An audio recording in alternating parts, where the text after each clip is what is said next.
Hola, ¿qué tal? ¿Cómo están?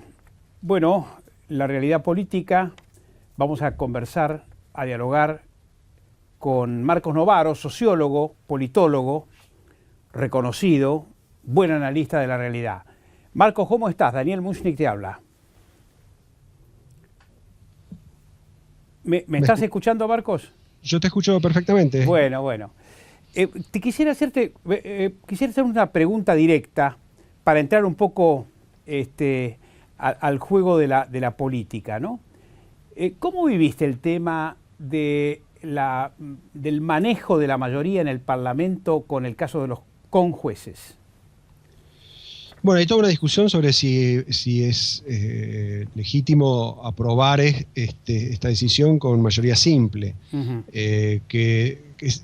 vuelve a ser un tema que en relación a los frenos institucionales ha estado obsesionando al kirchnerismo, ¿no? Recordemos que también fue una discusión cuando se pretendió aprobar, y finalmente en parte se aprobó, la reforma de la justicia. Y también cuando se discutieron medidas en relación al Poder Judicial, medidas de designación y remoción de jueces y también en relación al Consejo de la Magistratura, ¿no? En el Consejo de la Magistratura también está en discusión hasta dónde la mayoría simple que frecuentemente obtiene el gobierno le permite avanzar en juicios o en desplazamiento de jueces. Claro, pero fíjate vos que la oposición, digamos, tiene su criterio opositor a este tema de la mayoría simple, porque, bueno, con mayoría simple uno arrasa con la opinión de las minorías.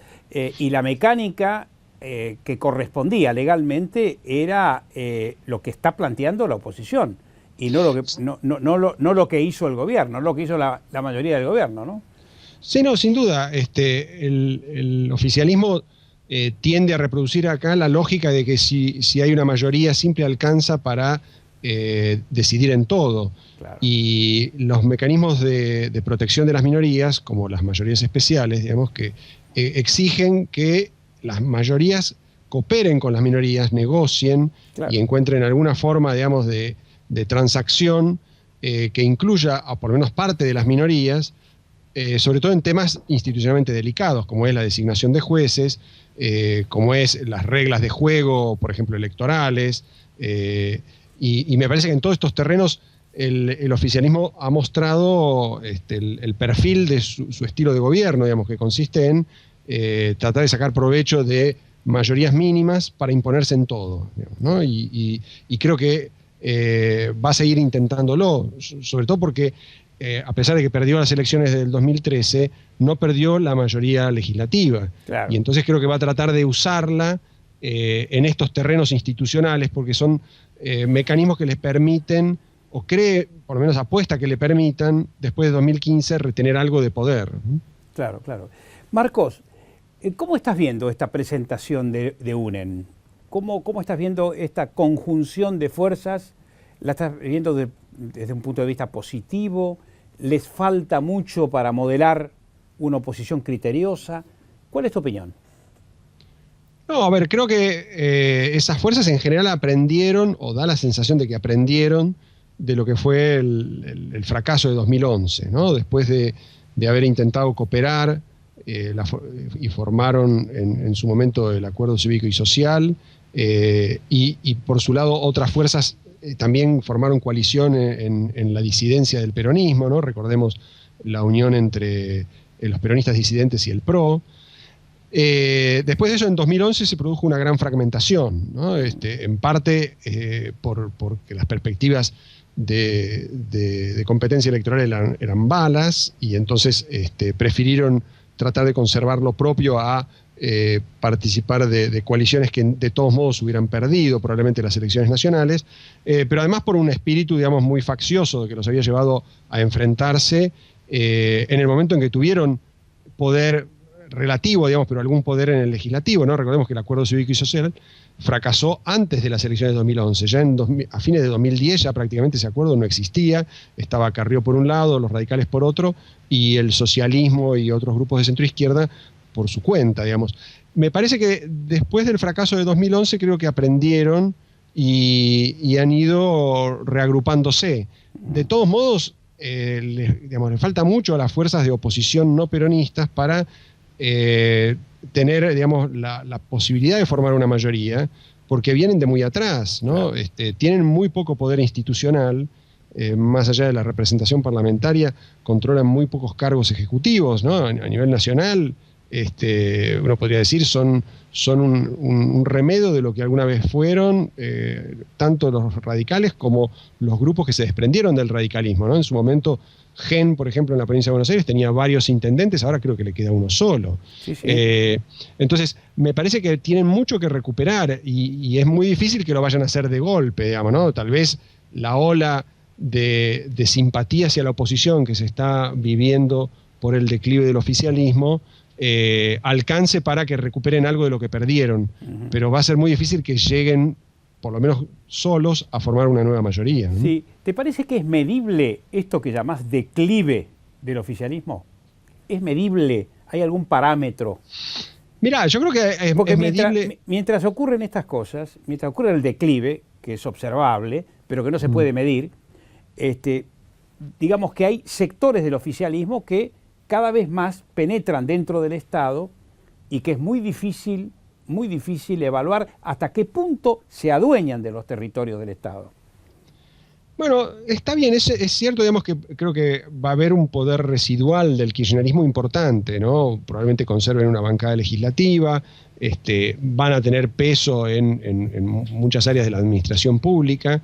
Ahora, yo creo que también lo que se está observando es un creciente desgajamiento de la corriente kirchnerista, ¿no? Porque me parece que hay muchas diferencias entre ellos, que hacen pensar que va a ser muy difícil mantenerlos unidos cuando ya Cristina Kirchner no tenga la caja del Estado para funcionar como un polo de atracción indiscutible, ¿no? O sea, creo que después del 2015, perdón, me parece que se va a discutir mucho el legado y el final del kirchnerismo, ¿no? O sea, es como en todas las historias queda grabada la foto del final, eso es así. Puede haber habido momentos de gloria, pero lo que se va a recordar más es cómo termina este proceso, y no va a terminar nada bien. Y en ese sentido me parece que no es que yo quiera, digamos, desmerecer a los que se preocupan por ese poder residual, pero yo no lo sobreestimaría, ¿no? Me parece que van a tener demasiados problemas entre ellos como para que sean un obstáculo demasiado serio para el nuevo gobierno. Me parece que los obstáculos para el nuevo gobierno van a depender más del legado económico y sobre todo de los problemas de fragmentación política que van más allá del kirchnerismo, digamos. Hay una fragmentación del peronismo y del resto de las fuerzas políticas que va a sobrevivir a este ciclo y que me parece que sí es una dificultad o que puede ser una dificultad seria para las futuras autoridades. Claro. Marcos, ¿crees que estos bolsones que están ocupando espacios dentro de la administración pública, bolsones, especialmente el caso de la Cámpora, los une una ideología muy concreta, una visión del mundo muy sólida? ¿Qué es lo que observas? ¿Tienen ideología realmente? Algunos de ellos sin duda que la tienen, digamos, ¿no? Creo que hay un discurso nacional populista que muchas de esta militancia y esa dirigencia abraza con convicción. A veces hay una mezcla de convicción y conveniencia, y a veces hay pura conveniencia, y hay que preguntarse, digamos, cuál es la peor combinación, ¿no? Porque a veces el fanatismo es bastante peor que el cinismo, ¿no? Y tal vez para el futuro sea bastante difícil determinar con quiénes va a ser más fácil convivir, digamos, ¿no? Si con aquellos que han sido solamente oportunistas o con los que sigan creyendo que, bueno, este gobierno hizo todo bien y si finalmente fracasó es porque las corporaciones y el poder económico lo obstruyeron, ¿no? Que me parece que es un poco el relato que está tratando de montar para este final un poco penoso, digamos, los sectores más entusiastas del kirchnerismo. Así que me parece que sí hay convicción. Esa convicción tiene digamos, que ver con una doctrina que se puede definir genéricamente como populista, pero que tiene ciertos rasgos peculiares porque el populismo es más extenso. Digamos, en Argentina la política casi siempre ha sido muy populista. Pero me parece asignada por el populismo desde Irigoyen hasta acá. Exactamente, pero me parece que en este caso hay algunos rasgos muy peculiares de radicalización, de espíritu muy virulento y me parece que tiene claramente componentes de izquierda, digamos, ese populismo radicalizado, donde se combinan los elementos, digamos, más prebendarios del populismo con elementos de polarización política y de descalificación del adversario que son más típicos de la izquierda, ¿no? Sí. Marcos, ¿no te sorprende ciertos silencios de la gente de Carta Abierta? Tal vez inquieto, o estos representantes de Carta Abierta inquietos o molestos por el nombramiento del jefe del ejército o por otras medidas que están apareciendo y que perturban. ¿Notas un desgajamiento? ¿Notas una crítica mayor que en otros momentos? ¿Notas alguna sensación de traspiés de esta gente? Sí, no, sin duda. Yo creo que hay un desánimo. En parte ese desánimo tiene que ver con algunas decisiones que son muy, muy difíciles de defender. Vos mencionaste algunas. Y sin duda que algunas de las decisiones económicas también pesan, ¿no? No está muy claro a veces si Carta Abierta está preocupado por los errores o por los aciertos, ¿no? Porque uno podría decir que el giro, digamos, que el gobierno dio a la política económica en enero pasado, y el anuncio, digamos, de ciertos recortes en subsidios, cierta atención a los problemas cambiarios, reconocimiento, aunque sea parcial, de la inflación, el reconocimiento de que hay un problema, digamos, de sustentabilidad de los aumentos de salarios. Todos estos problemas me parece que yo no diría que son errores, es el reconocimiento de errores previos. Claro. Y me parece que Carta Abierta se desayuna de estas decisiones como si fueran una especie de abandono de principios que habría que haber sostenido hasta el final. Por ejemplo, la promesa de nunca devaluar. Ahora, si el gobierno hubiera ido por ese camino, creo que estaríamos mucho peor de lo que estamos, ¿no? Claro, claro. Entonces, yo diría que Carta Abierta se lamenta no de los errores que efectivamente se cometen, sino se lamenta de que no se cumplen sus sueños de un gobierno que nunca se debía hacer cargo de los problemas que tenía delante, ¿no? Claro. Y en esos términos yo diría, ojalá que las autoridades no sigan ese tipo de recomendaciones, ¿no? Claro, claro. O quizás desgastados porque no se cumplen los ideales reivindicatorios que tenían en un comienzo, ¿no? Tal vez pese eso también. Sí, no, sin duda. Creo que de todos modos el gobierno ha hecho mucho esfuerzo por darle lugar a estos actores, ¿no? Y en ese sentido tampoco se pueden sentir desatendidos o abandonados. Digamos, me parece que de todos los gobiernos democráticos es sin duda el que más esfuerzos hizo y más recursos invirtió en congraciarse con estos sectores intelectuales. Así que sería un poquito irrazonable que no estuvieran agradecidos, digamos, ¿no? O sea, no solamente por los cargos y la cantidad de recursos que manejaron, sino por la relevancia pública que se les otorgó en el discurso público, en los medios de comunicación, en los propios actos de gobierno. No ocupó un lugar descollante.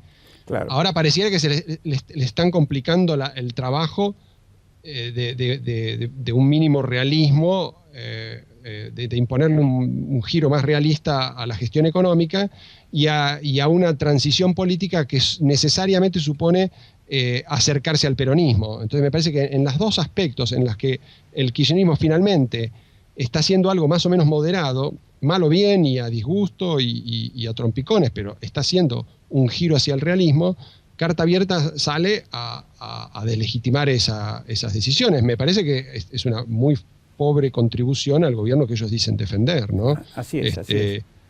Digamos, no sé qué creen, digamos, que ellos podrían ganar elecciones con sus propios candidatos para y seguir ignorando al peronismo, digamos, eso es completamente inviable, ¿no? Sí, no creo que Carta Abierta tenga realmente un candidato, ¿no? Pero protestan por los candidatos. Hablemos un poco de estos candidatos, del desgajamiento del cristinismo, del kirchnerismo, ¿no? por un lado aparece Massa, por otro lado aparece Scioli, pero también aparece Domínguez. También Randazzo quiere postularse. Y hay otros más en danza que quieren aparecer ahí en la escena y que la escena sea iluminada y que apetezcan del poder, ¿no? ¿No te parece que hay demasiados representantes de este desgajamiento del kirchnerismo? Sí, eso me parece que fue otro de los errores del gobierno, es haber dilatado y dispersado el menú de opciones con el cual, digamos, no permitieron que prosperara ninguno de ellos, y perdieron el tiempo precioso que tenían de conformar una candidatura tal vez propia o tal vez en alianza con Scioli, pero más sólida, digamos, ¿no? Claro. Me parece que han ido perdiendo tiempo en vez de ganarlo. Ellos, yo creo que apostaron a que si postergaban cualquier decisión, entonces demoraban la evidencia de que Cristina estaba de salida. Y esa evidencia creo que no se logró demorar, ya todo el mundo sabe que Cristina está de salida, y en el interín Scioli sigue haciendo su propia campaña, nadie tiene muy en claro si hay que negociar o no con él, y mientras tanto, como vos dijiste, los otros candidatos posibles del kirchnerismo se anulan unos a otros, y ninguno ha despegado. Ahora me parece que están un poquito cambiando esta estrategia porque me da la impresión de que Randazzo está ocupando un lugar más preeminente, ¿no? Me parece que es el menos malo de todos los candidatos que el kirchnerismo tiene como candidatos propios, y tal vez es el único que le puede hacer alguna fuerza a Scioli en una interna, sobre todo si tiene detrás suyo el respaldo del Estado Nacional. Claro. ¿Crees que lo tiene? ¿Crees que lo tiene? No, por ahora no. Yo no creo que por ahora lo tenga, pero digamos, si el gobierno advierte que haya estado perdiendo el tiempo, tal vez cambie de actitud y en los próximos meses veamos una apuesta más decidida por sostener a un candidato y tratar de instalarlo a ver si puede tener chances de competir con Scioli. Si las tiene, digamos, y Randazzo tiene algunas dotes y algunas ventajas que digamos, no lo hacen imposible, me da la impresión de que el kirchnerismo puede apostar a volcar todo el poder del Estado Nacional detrás de esta figura y desplazar a Scioli. Y a Scioli le va a resultar difícil en ese caso hacer una campaña compitiendo al mismo tiempo con Randazzo y con Massa, ¿no? Porque ahí la idea de estar a media agua, que hasta aquí ha sido una gran ventaja para él, puede terminar convirtiéndose en un enorme incordio, ¿no? Porque ¿cómo hacer para decir, bueno, yo soy a medias kirchnerista, no tan kirchnerista como Randazzo, y a medias opositor, pero no soy opositor como Massa? Y la verdad que esa posición puede volverse inviable, ¿no? Sí. Hay de todas maneras, se observa cortocircuitos crecientes entre Massa y Scioli, ¿no? Cada uno quiere ser el mejor protagonista. Scioli con shows más espectaculares de gestión pública y Massa, apropiándose de los temas que le interesa a la gente, ¿no? Como el caso de la inseguridad. ¿Ves ahí chisporroteos? No, chisporroteos ahí seguramente va a haber una fuerte competencia, pero es parecido a lo que sucede con Massa y Macri o con Macri y Unen.